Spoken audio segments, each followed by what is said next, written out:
Olá, pessoal, e nós estamos aqui mais uma vez com o nosso podcast Mais Que Vencedor. E se você está aí assistindo, eu já quero te deixar o convite. Aqui embaixinho tem um botãozinho chamado like, tá? Deixa o teu like, se inscreve no canal, acompanha a gente aí porque tem muita coisa boa para acontecer.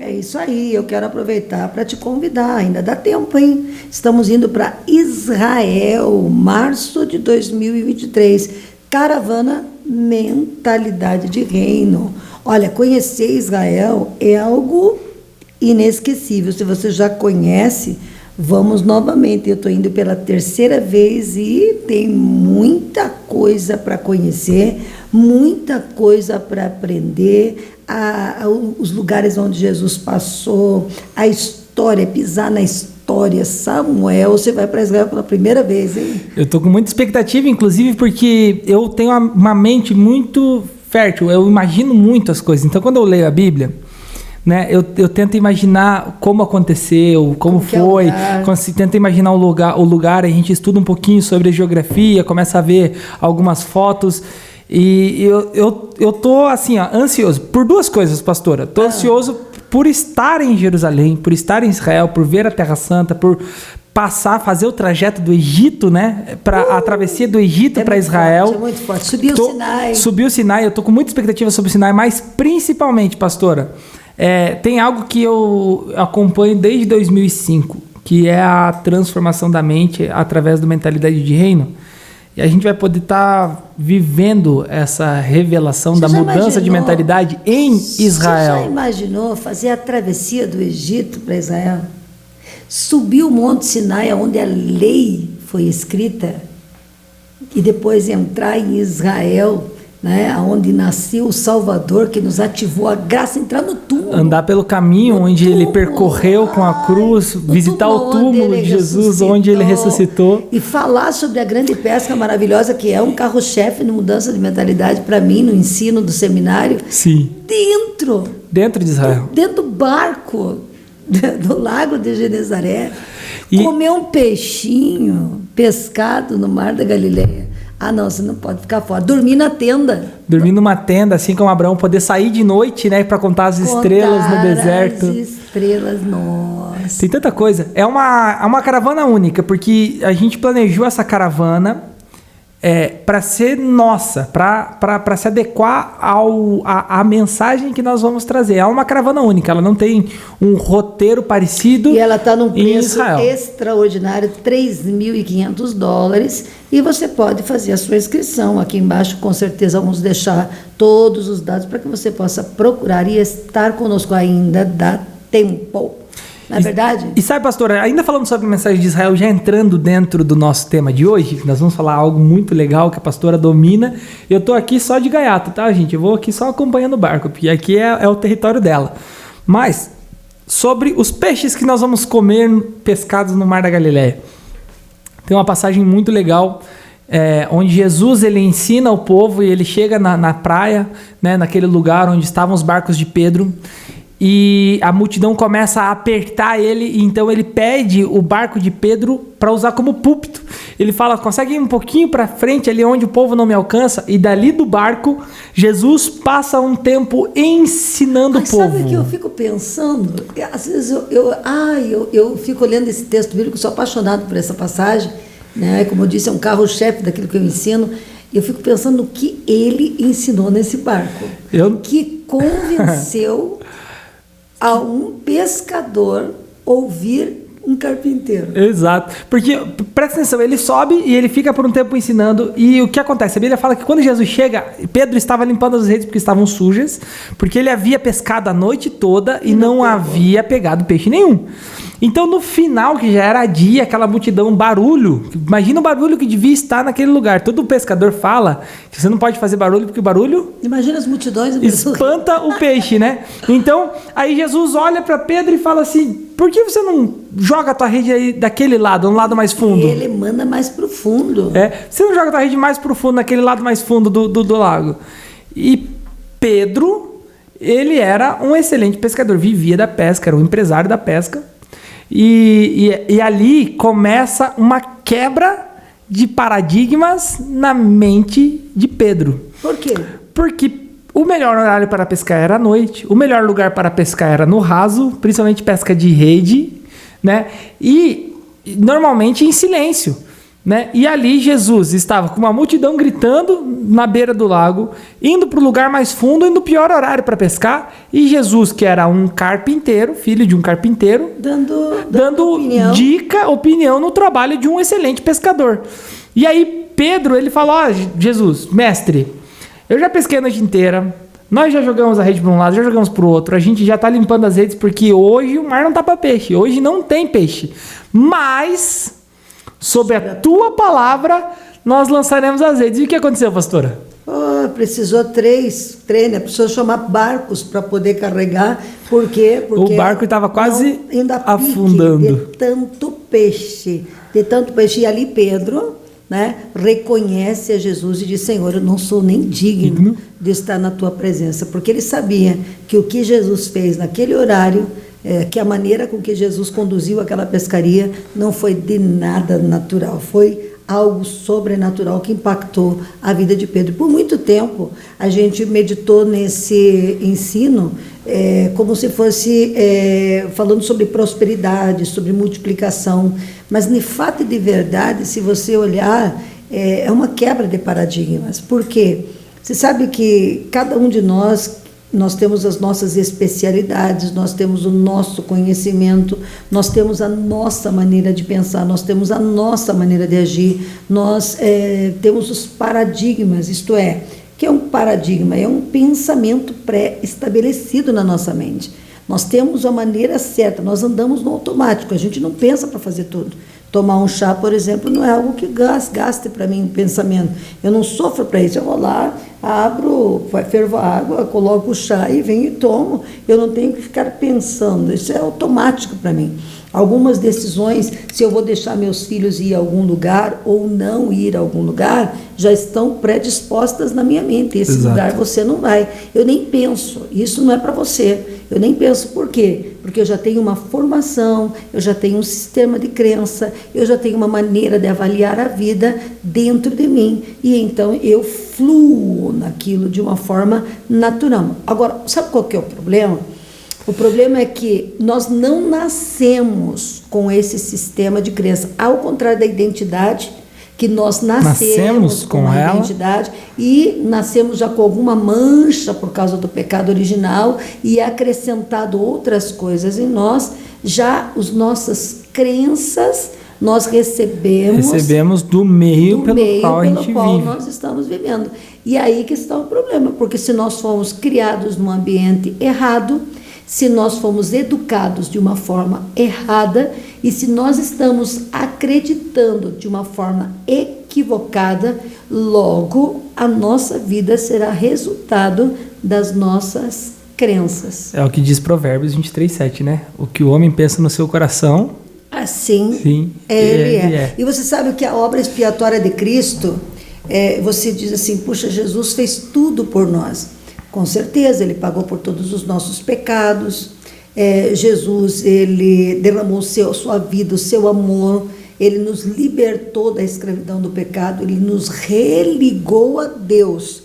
Sim. Mas, né, a renovação da nossa mente é algo que faz parte do nosso livre-arbítrio, da nossa decisão e da expressão da nossa vontade. Apóstolo Paulo, ele diz: não se amoldem aos padrões deste mundo, ou ao padrão deste mundo, mas transformem a vossa mente pela renovação, porque só assim você vai poder experimentar a boa, a perfeita e a agradável vontade de Deus. Então, o que acontece? Está em Romanos capítulo 12, versículo 2. Quando você chega no reino, você chega reconectado com o Pai, mas a capacidade de você tomar a terra prometida e viver tudo o que Jesus conquistou naquela cruz para nós, está totalmente relacionado ao quanto você permite que a palavra de Deus mude a sua maneira de pensar. Sabe, pastora, o mais legal é que nós, seres humanos, nós fomos criados para poupar energia. Nosso corpo, naturalmente, ele vai optar por poupar algo mais confortável. Então, como nós somos uma inteligência, e até hoje, com a tecnologia que nós temos, nós não temos uma tecnologia que se comporte como o cérebro humano, nós aprendemos conforme vivemos e assim estabelecemos, né, pontos de partida. Por exemplo, se você um dia tomou chá muito quente e queimou a língua, na próxima vez que você for tomar o chá, você vai se preocupar em saber se a temperatura da água está boa para você não queimar a tua língua. Se você andou por um lugar com muitos cachorros e você foi atacado por um cachorro, a próxima vez que você vê um cachorro, você vai ter um sinalzinho de alerta que vai te fazer você decidir se você vai atravessar por ali ou se você não vai, se você vai recuar ou se você não vai, né? Então a nossa mente, ela se programa, ela vai se adaptando e se programando às situações e circunstâncias da nossa vida, e isso torna, né, em nós um sistema, que nem a pastora falou, um sistema de crenças, conforme nós vamos vivendo. Veja alguma coisa sobre a programação do nosso sistema de crença. Nós temos o nosso sistema de crença já formado em 50% até 5 anos de idade. Exato. Então calcula. Então, quando você está chegando na tua idade adulta, a maneira de pensar já está moldada pelos 5 primeiros anos. Por isso que eu digo sempre, quando eu ensino sobre mentalidade, eu sempre ensino que nós precisamos prestar muita atenção com quem nós deixamos os nossos filhos. Exatamente. Nós achamos que uma criança até 5 anos, ela não tem poder de decisão, não. Ela está como uma esponja, absorvendo personalidade, absorvendo tudo, até 50% da sua formação até os 5 anos de idade. Nós estamos numa campanha de oração e nós estávamos orando, e a Annalisa, minha filha mais nova, de 4 anos, ela estava na oração e a gente ficou assim, surpreendido com a reação dela, né? Porque ela ficou por vários minutos, ela acabou dormindo depois, mas ela ficou por vários minutos, ela fechava o olhinho, ela colocava as mãos, ela levantava, ela balançava a cabeça, ela fazia assim, né? Mas por que ela estava fazendo aquilo? Porque era algo que nasceu com ela? Não. Obviamente não. Você vê na internet vários vídeos de crianças, por exemplo, rebolando nessa idade, dançando, usando roupas sensuais, né? Ela fez isso porque o sistema pelo qual ela está inserido, formou ela a agir e reagir daquela forma. Não é normal uma criança de 4 anos ficar em silêncio por muito tempo, de olhos fechados e de mão erguida, né? Mas ela está absorvendo o que ela está vendo. Está absorvendo. E o que acontece? Quando você tem um sistema pré-estabelecido na tua mente, você não pensa para agir. Você é aquilo que você acredita. Você se move por fé, caminha por fé e você reage por fé. E o que é o teu sistema de crença? É a tua fé interior, tua maneira de pensar, a maneira que você acha que é correta. Então, se você está inserido numa família que tem, por exemplo, a característica de ser rigoroso com as contas, né? Pagar tudo em dia, você não pode atrasar um dia, aquilo é colocado na tua crença. Ter a sua poupança, seu dinheiro guardado, você economizar. O que acontece quando vem um desequilíbrio financeiro? Né? Essa pessoa se vê desesperada. Já outras pessoas que são criadas em famílias flexíveis, que enfrentaram lutas, que souberam, que sabem que o que o homem não é aquilo que ele faz, e se ele atrasar um pouco ele vai lutar e vai pagar de outra maneira, a pessoa reage de outra forma. A gente reage às nossas contas pelos nossos paradigmas. Sim. A gente reage aos nossos relacionamentos, nós reagimos até com relação àquilo que nós vamos permitir que Deus faça na nossa vida. Exatamente. Porque conforme o paradigma que eu tenha, eu bloqueio a própria ação do Espírito Santo na minha vida. Eu rejeito a ação do Espírito Santo. Eu gosto de falar de paradigma. Para exemplificar, eu acho que isso aqui fica crucial. Nós, brasileiros, comemos abacate, né? E normalmente a gente faz o abacate como? Açúcar. Aí a gente pega o abacate, a gente amassa ele, põe um açúcar, né? Tem pessoas que colocam outras coisas, mas leite, é o açúcar, né? Faz vitamina, é doce. O abacate pra gente é doce, é uma fruta doce. E aí nós tivemos contato com o mundo hispano e com o mundo hispano, né? Os chilenos, os mexicanos, eles comem abacate como? Sal. com sal. Então, para nós, foi um choque as pessoas falarem que estavam comendo abacate com sal. A gente provou. Eles não comem manteiga de manhã, eles comem pão com abacate. Então, é sal, mas o abacate é salgado para eles. Então, quando a gente disse que nós comemos abacate com açúcar, o espanto deles também foi o mesmo do nosso quando descobrimos que eles comiam abacate com sal. Porque eles falaram assim, meu Deus, mas o abacate não é doce. E a gente, mas o abacate não é salgado. Porque é um paradigma, é a maneira com que nós fomos criados desde sempre. Eles comem abacate até com sushi. Não, é com tudo. Abacate é comida salgada. Cachorro quente é o completo. Né? O completo, qual que é o recheio? Para nós é maionese, para eles é abacate. Gente, então, os paradigmas, a maneira com que a crença, e eles fizeram cara de nojo para o nosso abacate doce, porque eles acreditam que abacate tem que ser salgado. E nós acreditamos que o abacate tem que ser como? Doce. Então, o primeiro paradigma que quebrou na minha mente, vamos falar assim, foi o fato de eu provar a guacamole, que é o abacate temperado com cebola, com tomate, com limão, né, e sal. E eu acredito que para um chileno comer um abacate doce também é uma quebra de paradigma muito grande, porque é uma crença que é estabelecida desde muito pequeno, né, e que acompanha a vida deles até os dias de hoje. Eu uso sempre exemplo quando eu dou o seminário, eu gosto desse exemplo, para você entender o que é um pensamento limitante ou um pensamento pré-estabelecido na tua mente. Eu uso o exemplo do médico, né? Todo curso que eu dou eu falo sobre esse médico. Imagine que alguém muito querido da tua família, talvez a pessoa mais importante da tua vida, desenvolve um problema cardíaco grave, né? Sim. Desenvolve um problema cardíaco grave. E aí vai ter que ser feita uma cirurgia de emergência nos próximos 30 dias. Aí eu acredito que todos nós, eu mesmo, se alguém dissesse que um filho meu, o meu esposo, ou qualquer pessoa da minha família tivesse que fazer uma cirurgia, eu gostaria de ter a opinião de 2 pessoas ou 3. Eu não vou colocar uma pessoa numa cirurgia de tão alto risco se ela não for de fato necessária. E aí a pessoa foi, no meu exemplo, e foi consultar 2 médicos assim, que foram indicados na especialidade dessa cirurgia. Chega no consultório, tem lá um médico todo de branco, né?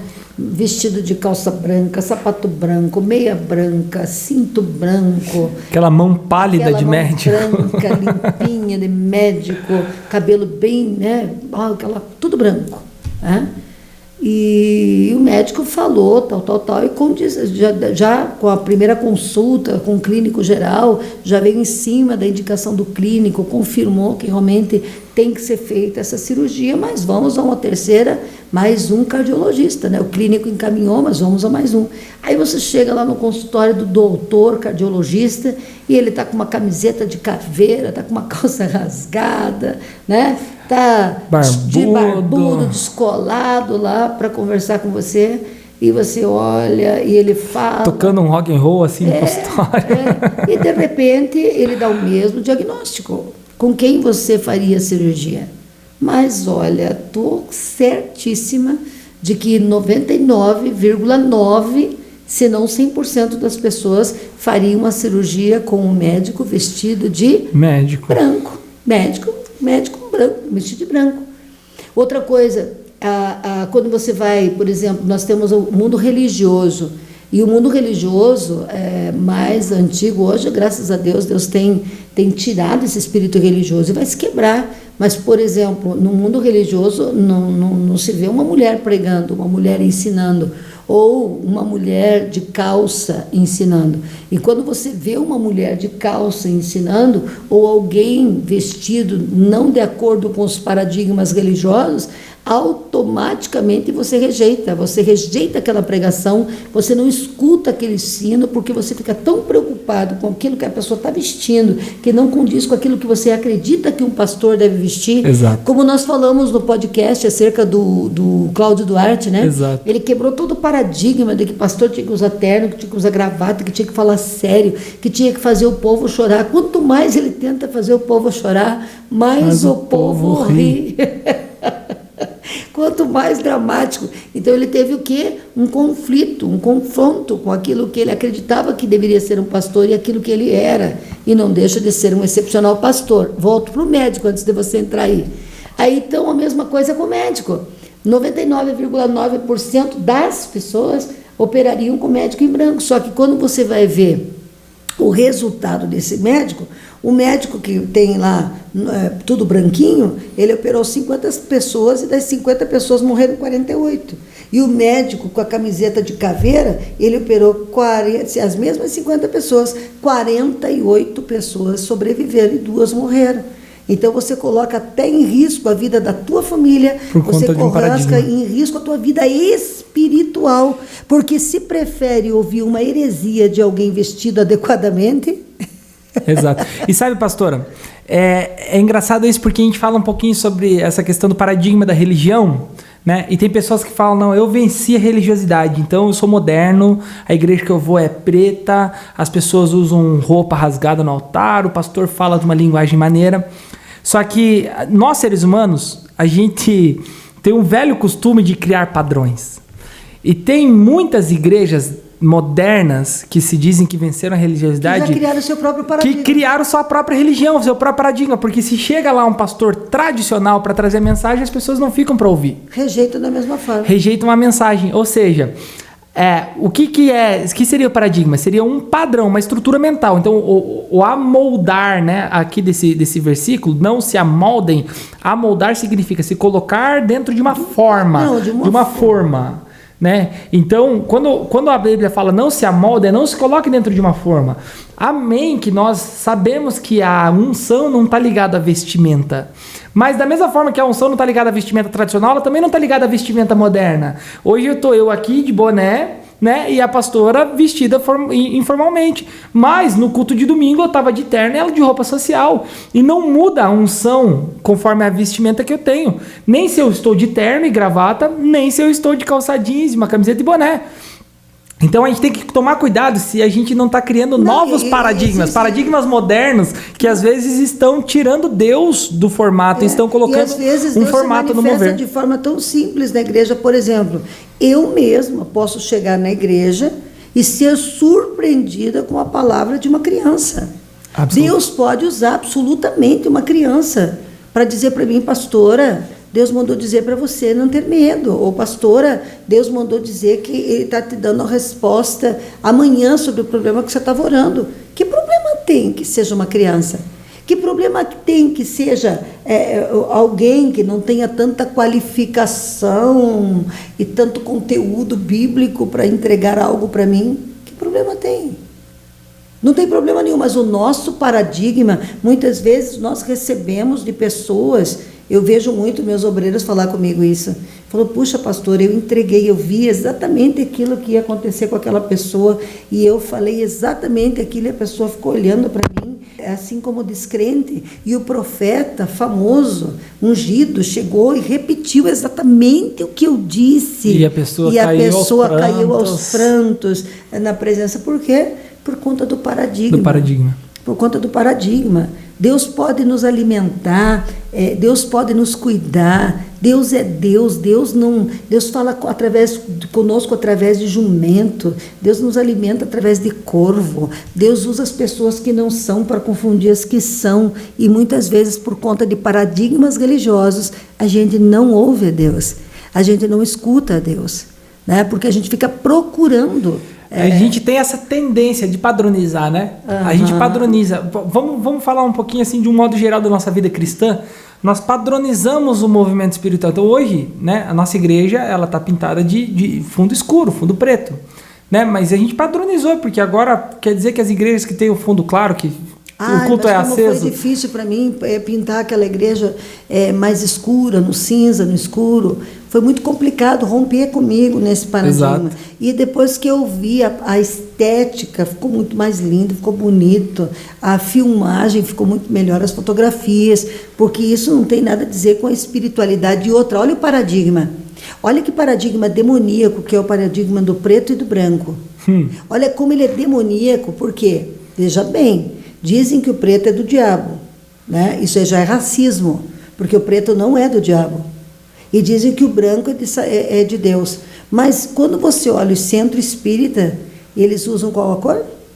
Branco. A branca. Quando você vê as baianas dançando no terreiro, eles usam o quê? O branco.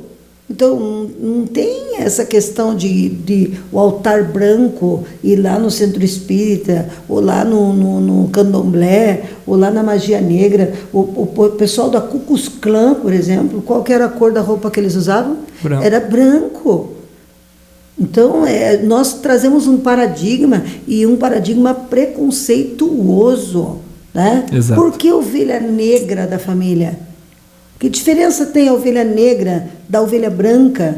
É um paradigma preconceituoso, é um paradigma de discriminação que nós usamos para a religião, que nós usamos para a cor da pele das pessoas. Não, a pessoa negra, ela é tão de Deus quanto a pessoa branca. Exato. A cor preta é tão de Deus quanto a cor branca. Quanto o vermelho, quanto o amarelo, quanto o púrpura. Vermelho Afinal de contas, quem é que coloriu o mundo? Quem coloriu o mundo foi Deus. E outra coisa, a cor vermelha. Não use vermelho, que vermelho é vulgar. Mas o vermelho também não é símbolo do sangue do Cordeiro? Você veja como são paradigmas, são pensamentos. Por exemplo, existem plantas que são místicas, mas quem mistificou elas? Tem plantas que são medicinais, que podem ser usadas para a saúde, para curar uma cólica, para tirar uma dor, e que as pessoas não usam porque alguém mistificou essa planta. E criou um paradigma que ela é maligna. Mas quem criou? Eu comprei Quem colocou os componentes nessa planta que fazem bem à saúde? Você veja, eu fui lá para a floresta amazônica, né? E eu queria comprar alguma coisa, uma folhagem de lá para trazer aqui para o sítio. E eu comprei uma flor que eu achei muito bonita. De verdade, não sabia que flor que era. Mas eu achei muito bonita e tá linda. Ela está crescendo, está ficando quase mais bonita. E eu trouxe como uma lembrança da floresta amazônica. Embora não seja uma planta nativa, agora eu vi que não era, mas comprei lá. Comprei ali na entrada da floresta, numa banca lá que estavam vendendo. E trouxe. Quando alguém viu, falou: nossa, pastora, você está com a espada de São Jorge? Falei: desde quando ela é a espada de São Jorge? Ela só é uma obra-prima feita pelas mãos de Deus, mistificada pelos homens, que se levantam uma barreira dentro do coração do ser humano. Agora, como você utiliza essa planta, claro, ela pode se tornar mística, né? A senhora não vai colocar do ladinho do portão na entrada lá para simbolizar a simpatia, mas isso nada de... Mas são paradigmas. De repente, se eu ganhei um elefante, e eu ganhei o elefante de um pastor africano, porque fui fazer primeiro uma viagem missionária. Uma viagem missionária, e daí nós fomos fazer um safari. E eu queria muito ver os elefantes. E eu via na viagem inteira, eu não conseguia achar elefante. E eu falava para eles, né, na igreja: eu não vi um elefante, eu não vi um elefante. E o pastor, na sua simplicidade, comprou um elefante para mim. Entalhado, um elefante de sabão, pedra-sabão entalhado, coisa mais linda. E alguém bem religioso chegou na minha casa e disse: tem que quebrar essa obra de feitiçaria, porque esse elefante aí traz simpatia para tua casa, porque isso vai quebrar a tua atmosfera. Eu falei: gente, como é que eu vou jogar fora um presente de um amigo querido, de um amigo amado, né? Vou simplesmente jogar fora, destruir, desfazer. Isso não é correto de maneira nenhuma, né? Por conta de quê? Paradigma. Um paradigma que foi criado, uma estrutura mental que foi criada a partir disso. E olha só, quando a gente fala de paradigma, a gente chega para a Bíblia, eu gosto muito desse versículo, está lá em 2 Coríntios, capítulo 10, versículo 4, que diz assim: porque as armas da nossa milícia não são carnais, mas sim poderosas em Deus para destruir fortalezas, anulando nós sofismas e toda altivez que se levanta contra o conhecimento de Deus e levando todo o pensamento à obediência de Cristo. Então aqui a gente chega, né, na personificação bíblica ali, né, onde ela coloca, onde que o paradigma está na Bíblia? Está aqui, fortalezas, sofismas. Então o que são sofismas, né, que as pessoas às vezes perguntam? Sofismas são estruturas mentais pré-estabelecidas que são contrárias à vontade de Deus. Agora você veja bem como esses sofismas, eles podem paralisar a tua vida. Não é só na questão de uma flor, não é só na cor, não é só na maneira com que você trata a tua esposa, sim, na maneira com que você trata teus filhos. Os paradigmas estão em todas as áreas da nossa vida, mas no nosso desenvolvimento intelectual, da nossa natureza, do nosso potencial, ali estão os paradigmas. Por quê? Porque existem muitos paradigmas limitantes. Exato, pensamentos, né, limitantes. Pensamentos limitantes. Por exemplo, você nunca vai ser nada. Ganhar dinheiro é difícil. Dinheiro não nasce em árvore. Não é assim ser um grande pregador. Aquilo não é para você, não é para o teu bico. O dinheiro é do diabo, o dinheiro é sujo. Que vem um paradigma triste para os pastores, o ministério é sofrimento. Você pergunta, né, pro crente. Você pode perguntar pro crente, como é que você tá, irmão? Ele vai te responder, como? Tô na prova. Porque foi um paradigma estabelecido na sua mente, no seu coração, de que qualquer coisa que ele faça para Deus, ele vai passar sofrimento. Quer ver um paradigma terrível? Eu vi um post na internet e ele é bem legal. Ele falou assim, se tá tudo bem na tua vida... Desconfia, tem alguma coisa errada. Tem alguma coisa, se tá indo tudo bem, tem alguma coisa errada. Você não tá sendo crente direito. Ou seja, para ser crente direito tem que ter problema. Tem que ter problema, tem que ter dificuldades, tem que estar passando pela prova, tem que estar com problema financeiro. Ou se não tá com problema financeiro, tá com problema na saúde. Ou se não tá com problema na saúde, tá com problema nos relacionamentos. Quer dizer que a boa, agradável e perfeita vontade de Deus não existe. Aí você vê muita gente, por exemplo, nós muitas vezes levantamos algumas campanhas. Os meninos aqui no sítio, você sabe que eu tenho aqui um trabalho com recuperação de drogados.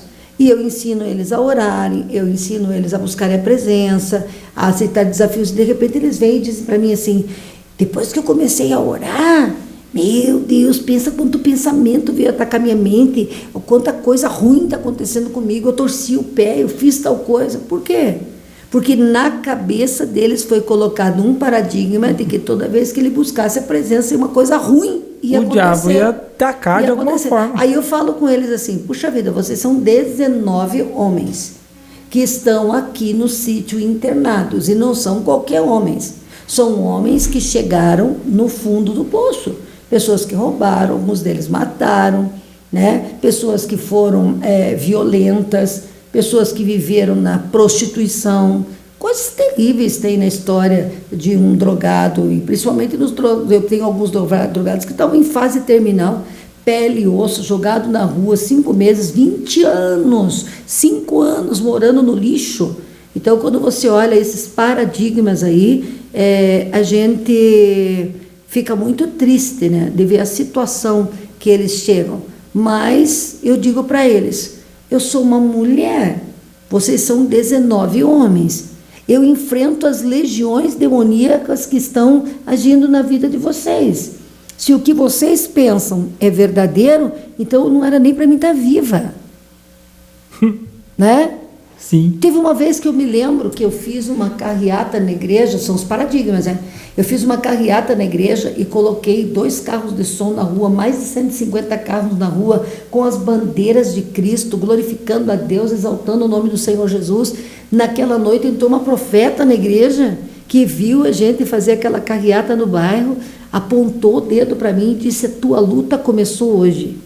A partir de hoje o inferno vai entrar na tua igreja. Eu falei, mas olha que, pelo poder do nome de Jesus, a senhora me perdoe, eu renuncio a essa palavra. A partir de hoje o bairro e essa cidade de Curitiba começa a entrar nessa igreja, começa a ser transformado nessa igreja. O poder de Deus está aqui.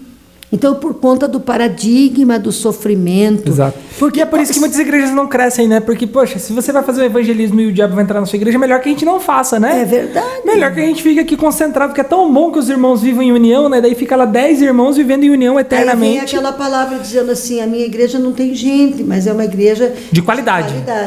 Porque a minha igreja não tem muita Não tem quantidade. A minha igreja não tem muita qualidade, não. Porque quando a gente ganha 5 pessoas do mundo, que a gente melhora a qualidade delas, entra mais 15 do mundo, né? Que vem ali para a gente limpar, para a gente purificar, para a gente transformar, e a gente melhora as 15, chega mais 30 e assim vai. Né? Porque nós temos que trazer as pessoas para serem limpas. A igreja é um hospital, a igreja não é o céu. Aí, o pessoal confunde, né? O conceito de igreja. Então, uma vez falaram para mim assim, mas aqui nessa igreja que as pessoas pecam. Eu falei assim, elas deveriam estar onde?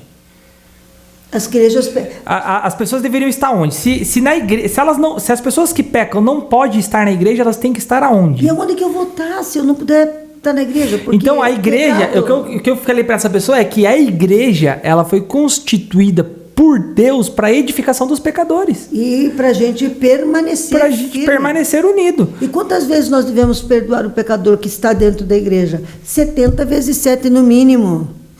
Então a gente vê que o paradigma... E esse 70 vezes 7 é muito legal, que o pessoal faz as contas, né? 449. Vai ficar fazendo uma listinha de quantas vezes... Não, o que Jesus fez ali foi uma coisa que eles faziam muito na época, que chamava hebraísmo. Né? O que é esse hebraísmo? Eles colocam um excesso absurdo para dizer que isso é algo infinito. Por exemplo, quando escreveram na Bíblia que se fosse registrar todos os milagres de Jesus, não haveria papel na terra para pôr tudo. Não é que o cara calculou quanto papel havia na terra para saber se daria para escrever tudo. É um exagero para dizer que Jesus fez muitas coisas, que era impossível de registrar tudo. E aí o que Jesus estava dizendo ali, que 70 vezes 7, não é que você tem que perdoar lá 449 vezes o teu irmão. O que ele está dizendo é que é tantas vezes que chega a ser infinito. Você sempre tem que perdoar teu irmão. O perdão, ele sempre tem que fazer parte da tua vida, né? Então, a gente olha essas questões do paradigma dentro da igreja, que se a pessoa está dentro da igreja, ela não pode pecar, né? Agora, não, e outra coisa. Agora, veja como é que é o paradigma. Então, a gente exclui todos os novos convertidos, a gente exclui o drogado, a gente exclui aquela pessoa que às vezes passou por um momento de fraqueza, e inclusive exclui a Bíblia, porque a Bíblia fala lá em Gálatas 6 ou Hebreus 6, se eu não me engano, ela fala que se um dia você encontrar o teu irmão no erro, ajude ele em amor, porque em outro tempo poderia ser você no lugar dele. E outra coisa, veja bem, nós temos o paradigma do que é abominável e do que é aceitável. Tem muito fofoqueiro dentro da igreja, presta atenção, tem muito fofoqueiro dentro da igreja, fazendo contenda, semeando, mas ele não é hediondo. É Gálatas 6, só para confirmar. Não é hediondo, o pecado dele não é hediondo, porque ele só faz fofoca, né? Então as pessoas convivem com a língua desse tamanho falando mal do pastor, mas as próprias pessoas que têm essa língua desse tamanho falando mal do pastor, da liderança, são as mesmas que excluem aquele que de repente resbalou e caiu num adultério, se arrependeu, veio chorando para a igreja, mas ele é tratado como lixo, excluído. Mas para Deus, esse que é o maior paradigma, porque Deus não tem distinção, Deus não tem separação, o pecadinho e o pecadão. Aquilo que é aceitável, a mentirinha e a mentira santa. Que mentira santa? Deus morreu por todos os pecados. Por todos. Deus se sacrificou por todos os pecados. E aí o que acontece? E o perdão e a transformação de Deus é para todos os pecados. Não é para aquele pecadinho. Mas os paradigmas fazem que a gente acredite. O que nós condenamos e o que nós rejeitamos completamente. Agora, veja bem, outra coisa que o paradigma pode ser assim totalmente destrutivo na tua vida. Na tua vida financeira. Então, você vê que na vida espiritual, como ele te limita, porque um paradigma pode travar você na oração, pode travar você no serviço, pode impedir você de fazer uma visita. Por conta de um paradigma, você não vai mais ganhar almas, porque toda vez que você ganha alma, Satanás faz um barulho perto de você e diz, não vá porque eu vou te destruir. Agora, materialmente, é tenebrosa a questão do paradigma. Por quê? Porque se você acredita que o dinheiro é sujo e que Deus não se agrada do dinheiro, você rejeita o dinheiro. E não é isso que a Bíblia fala. Se você acredita que dinheiro é difícil de ganhar, então você coloca naquela dificuldade de prosperidade. E você acaba não acreditando que aquilo é para o teu bico, que aquilo é para você. E quais são os... Vamos falar alguns paradigmas a respeito da riqueza e do dinheiro. Por exemplo, o dinheiro é sujo. É legal essa, né? O dinheiro é sujo, ou seja, sou pobre, mas sou limpinho. O cara enriqueceu, apodreceu. Ele fica sujo, ele está podre de rico. Então, veja bem, eu não quero ficar podre, eu não quero ficar nem suja. Eu sou pobre, mas sou humilde e honesto. Sou honesto. Outro dia, uma pessoa, eu vi na internet, o menino estava andando com um carro importado, um esportivo importado de luxo, e ele estava respondendo um quadrinho, e aí falaram para ele que ele não era humilde. E ele falou, não, meus pais sempre me criaram com muita humildade. Né? Eu não sou um playboy metido. Meu pai, ele me deixou fazer as minhas escolhas, eu escolhi o curso que eu ia fazer, e ele coloca algumas decisões que ele tomou sem interferência do pai. Aí as pessoas printaram a tela e colocaram ele assim, humilde, kkk. Aí, é engraçado que, tipo, o fato do menino ter nascido numa família de poder aquisitivo torna ele arrogante? É. Ou o fato da pessoa ter nascido numa família pobre torna ela humilde? Você sabe, gente, eu vou dizer um negócio para você com propriedade. Eu falo daquilo que eu vivo no meu dia a dia. Aonde habitam as pessoas mais arrogantes, mais orgulhosas? Não é nas mansões e nem nos palácios, não. Acredita em mim, é na rua. É na rua. Porque quando você traz um morador de rua com 20 anos de rua para dentro de um lugar para você tratar, ninguém manda em mim. Eles humilham a gente como pastor, eles humilham os servidores, eles humilham as pessoas, até você arrancar o orgulho deles, é coisa demoníaca. Eles preferem ficar na rua do que ter qualquer autoridade sobre a vida deles. Não é que eles não têm casa. Eu vi gente chegar aqui na casa que morava há 12 anos na rua, que tem sobrinho médico, que tem advogados na família, que tem empresários na família, mas ele é tão orgulhoso que ele não aceita a ordem de ninguém. E até saiu daqui muitas vezes porque eu tinha que corrigir algo ou dar uma direção como deveria ser, e para ele não fazer como eu queria que fosse feito, ou como era correto ser feito, ele pegou e foi embora. Orgulho. Então, orgulho não é status financeiro. Eu cheguei num ponto de uma vez querer ajudar uma pessoa e entregar o que eu podia entregar para essa pessoa, né? Levei ela para comer e eu tinha um dinheiro que eu podia comprar aquele alimento. Ele falou, mas você não pode comprar um X-tudo? Eu falei, não, eu posso comprar uma coxinha, que é o que eu tenho aqui. Ah, não, coxinha eu não quero, então. Se for coxinha, eu não quero. Mas você não tá com fome? Eu tô com fome. Eu falei, então por que você não come coxinha? Não quero comer coxinha. Se fosse pra comprar uma comida, tinha que ser uma comida boa, né? Pelo menos uma comida boa, né? Você tem casa pra morar, eu não tenho nem casa. Eu falei, então tá bom, eu tenho pra comprar coxinha. Você vai querer coxinha? Não vou querer coxinha. Eu falei, então tá bom. Então olha o orgulho da pessoa. A pessoa, até pra aceitar uma ajuda, que era o que eu podia dar no momento, a pessoa não quis.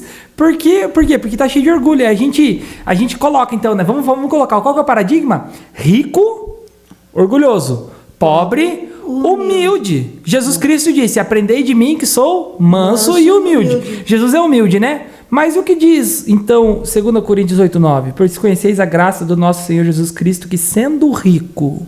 Por amor de nós se fez pobre. Mas sendo rico, ou seja, quer dizer que se Jesus é rico, automaticamente esse paradigma vai falar que Jesus também não é humilde. Jesus não é humilde porque ele era rico. Não, e outra coisa, se você olhar na Bíblia com relação à palavra de Deus, que eu sempre digo, nós temos um paradigma religioso, mas um paradigma completamente fora dos parâmetros que nós deveríamos ser. Por quê? Porque nós temos um Deus que é filho de um judeu. Uhum. Nós temos a Bíblia, nossa Bíblia Sagrada que está aqui. Essa Bíblia Sagrada é a história do povo judeu. Escrita por judeus. Os nossos profetas, Isaías, Zacarias, Ageu, Daniel, são todos judeus. Você visita o cemitério lá em Israel, que está abaixo do Monte das Oliveiras, você vai no túmulo do profeta Zacarias. Olha que coisa linda, esses profetas existiram, eles têm uma nacionalidade, eles têm uma identidade, eles são judeus e nós estudamos um livro judeu. Agora, criou-se em nós uma mentalidade completamente oposta à mentalidade judaica. Por quê? Abraão era pobre ou era rico? Rico. Muito.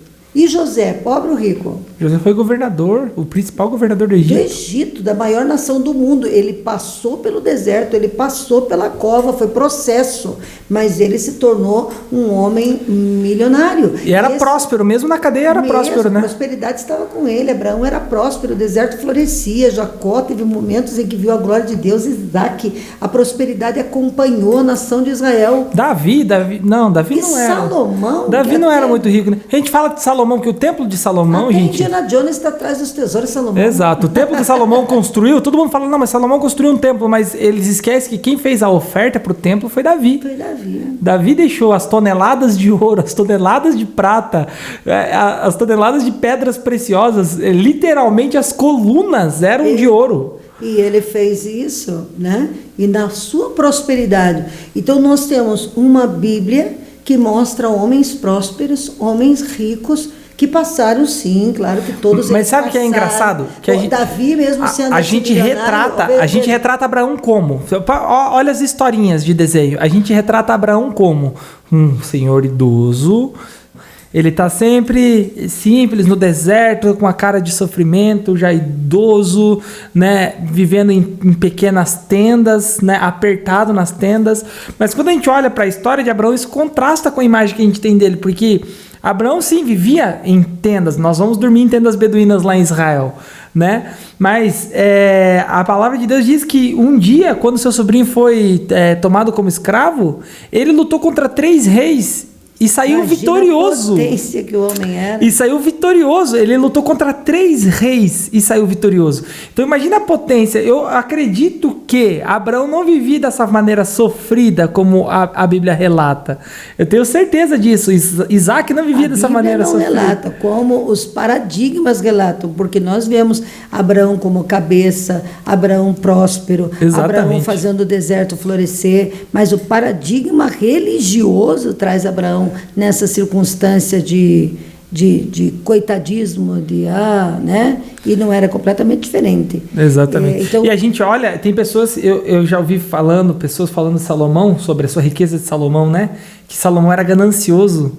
Ao contrário disso, porque a riqueza de Salomão não é resultado de uma ganância, mas é resultado de um coração contrito. Porque quando ele ofereceu os sacrifícios, quando assumiu o reino de Israel, Deus chega para ele e ele recebe esse sacrifício de Salomão e ele manda o profeta dizer: pede o que você quiser e eu te dou. E olha como Salomão era ganancioso, né, irmãos? Que aqui ele podia pedir todas as riquezas do mundo. O que ele pede? Sabedoria. Ele pede sabedoria. E Deus se agrada do pedido dele e fala: vou te dar sabedoria. E com a sabedoria eu vou te dar todas as outras coisas. Riquezas, poder, enfim. Então, a riqueza de Salomão é resultado de saber pedir correto.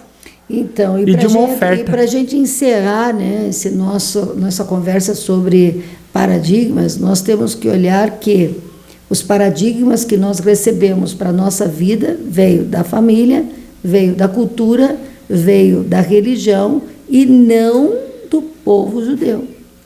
E nós precisamos entender, não é possível você ter um Deus judeu, uma história bíblica, né, que é a história de Israel, sim, um povo, uma ascendência, porque se nós somos adotados por Cristo, então nós somos filhos de Abraão, próspera, vitoriosa, triunfante, e nos comportarmos como derrotados e fazer da escassez um motivo de alegria para um Deus próspero. Lembra que no podcast passado nós falamos que Deus nos criou como seus filhos e que Deus se agrada da bênção? Nós somos imagem e semelhança de Deus. Deus não nos criou, assim como Deus não nos fez para a escassez, nós também não colocamos filhos no mundo para sofrer. Exato. E Cristo morreu por nós, para que por meio da sua, como você leu o texto bíblico agora aí em Coríntios, através ele se fez pobre para que pela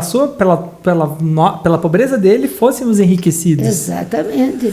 Ele se fez pobre para que por meio dele nós fôssemos enriquecidos. E olha aqui um conselho que para a gente encerrar o assunto aqui, né? Um conselho em Josué capítulo 1, versículo de número 8.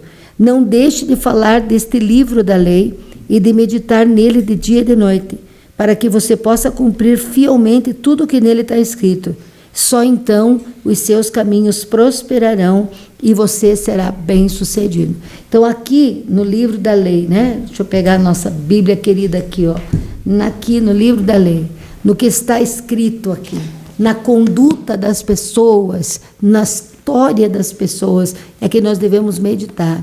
Porque se nós meditarmos aqui, renovarmos a nossa mente, como lemos em Romanos 12, 2, e colocarmos aqui o que a palavra de Deus diz, certamente, como diz Isaías 1,19, nós vamos comer o que é de melhor nessa terra. Nós vamos evoluir, crescer. Lutas e problemas, esses dias eu estava comentando que Os problemas são presentes de Deus, os desertos, porque é no deserto que a gente é confrontado na nossa limitação, é no deserto que a gente, de repente, descobre algo em nós que precisa se ajustar para que possamos subir a nossa nova temporada. É no deserto e é nas lutas, nas batalhas da vida, que nós somos aperfeiçoados para podermos receber tudo o que Deus tem preparado para nós.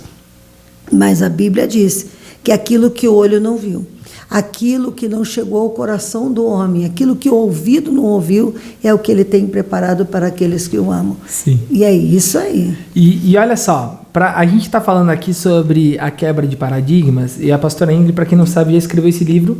Ele é o Mentalidade de Reino, e ela está relançando esse livro aí nos próximos dias. Ela vai estar fazendo o relançamento desse livro, e aqui tem pelo menos 2 capítulos inteiros, Reino versus Cultura e como Deus se sente a respeito da prosperidade, que falam exatamente sobre quebra de paradigma. A gente aqui, para falar a verdade, a gente pincelou um pouquinho sobre o assunto para que você tenha aí pelo menos uma base, né, para você refletir, para você já procurar essa mudança. Mas tem muito conteúdo aqui dentro desse livro, tem muito conteúdo para você, né, que precisa dessa mudança de mentalidade, sabe? Talvez você esteja aí vivendo na tua casa, você olha as promessas que Deus tem, você está vendo isso que a gente está falando, que Deus ele ama a prosperidade do seu povo, que Deus ele se fez pobre para que nós fôssemos enriquecidos. Talvez você esteja vendo essas centenas, milhares de promessas na palavra de Deus e ainda esteja vivendo uma vida de lutas constantes, né, de pobreza, de escassez. Eu quero te dizer, se você precisa de uma renovação completa da tua mente, você não pode perder esse livro aqui, ó. Ele vai vir repaginado. Ele vai vir com uma capa nova, ele vai vir com conteúdo novos, vem capítulos exclusivos da segunda edição.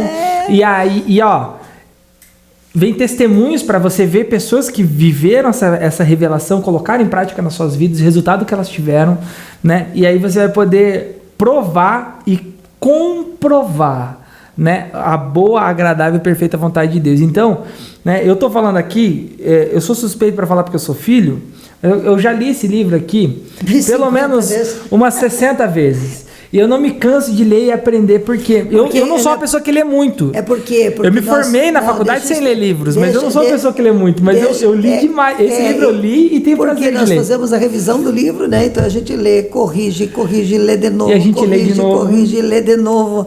Eu mesmo, nessa última edição, eu li 20 vezes. No primeiro lançamento, em uma semana, eu li ele 14 vezes. Verdade. Em uma semana. Porque a gente vai lendo para corrigir, né, gente? E isso vai entrando na mente da gente, é coisa gostosa. Sabe, pastora, eu vi o livro tá na Amazon para vender, esse livro aqui, essa versão ainda tá na Amazon para vender pela editora, e eu li um comentário que tem lá, eu achei muito legal. A pessoa escreveu assim: o mundo carece dessa leitura. Ele mostra qual é a nossa identidade em Cristo e o que ela incorre em nós. Então, pessoas que não conhecem a pastora tiveram acesso a esse livro por diferentes meios de venda e estão sendo renovados, transformados, né, ativados nessa revelação. Então, não perca. Vai ter o lançamento do livro Mentalidade de Reino. Então, aproveita. É isso aí. E eu sei que vai ser sensacional. Já grava aí, ó, mentalidadedereino.com.br. A gente vai estar todas as informações lá. Até o final do ano eu quero escrever outro, vou lançar outro. Nós vamos lançar outro em nome de Jesus. Sabe por quê? Uma vez eu estava deitada na cama lendo um livro de uma pessoa que já havia morrido. Mas eu estava aos prantos, porque havia me tocado de tal maneira a palavra daquela mulher, tinha mexido nas minhas entranhas espirituais e mexeu e mudou algo dentro de mim. E Deus falou comigo: filha, tá vendo? Aquele que escreve até nas gerações pós sua morte continuam trazendo transformação. Você precisa escrever aquilo que eu tenho colocado no teu coração. E é isso aí. Eu estou escrevendo e estou com vontade. Não é fácil não, gente. É um trabalho muito árduo, difícil de se fazer, porque você colocar dentro de uma folha de um livro aquilo que você consegue explicar, conversar, explanar, e você resumir. Às vezes eu prego horas sobre um capítulo e eu ter que resumir de uma maneira que seja inteligente e que possa ser compreendida nas poucas páginas de um livro, né? É uma arte que só o Espírito Santo pode dar, mas graças a Deus que o livro está aí fresquinho, lindo e maravilhoso, e vai ser grande bênção. Vai ter aí o site do livro, você vai poder comprar aí pela internet, mandamos entregar aí na sua casa, e vai ser top da E ainda no final do ano, para fechar com chave de ouro, depois do lançamento, nós temos a nossa conferência Mentalidade de Reino, que vem para ativar com poder sobrenatural. Quem já participou sabe como é. Então, eu não posso falar muita coisa sobre a conferência ainda, mas eu quero que você coloque expectativa. Que é isso aí. Então, gente, que Deus abençoe a cada um de vocês e verdadeiramente aceite o conselho de Josué 1:8, né? Medite na palavra, não aceite as coisas que você aprendeu, comece a quebrar essas fortalezas na tua mente, comece a colocar as promessas de Deus como pensamento predominante na tua mente, não viva pelas circunstâncias. Lembre que Satanás trabalha nas circunstâncias e nas emoções e naquilo que nós vemos e naquilo que é lógico, mas Deus trabalha nas promessas. As promessas de Deus trazem a revelação da sua vontade para a sua vida. Não permita que a sua mente apodreça nesses paradigmas que o inferno colocou para parar a grandeza extraordinária que você é em Cristo Jesus. Deus abençoe, e daqui a alguns dias estamos aí com mais um tema, discutindo, conversando, e se você gostou, compartilhe. Já compartilha, irmão. Já pega essa flechinha aí, copia o link, manda pra galera. Tenho certeza que vai transformar tanto a tua vida como a vida de tantas outras pessoas. E esse é o nosso interesse, ser um canal de bênção para você. Fica com Deus e até a próxima, se Deus quiser. Já se inscreve no nosso canal, já curte aí esse videozinho, já acompanha, porque logo tem mais.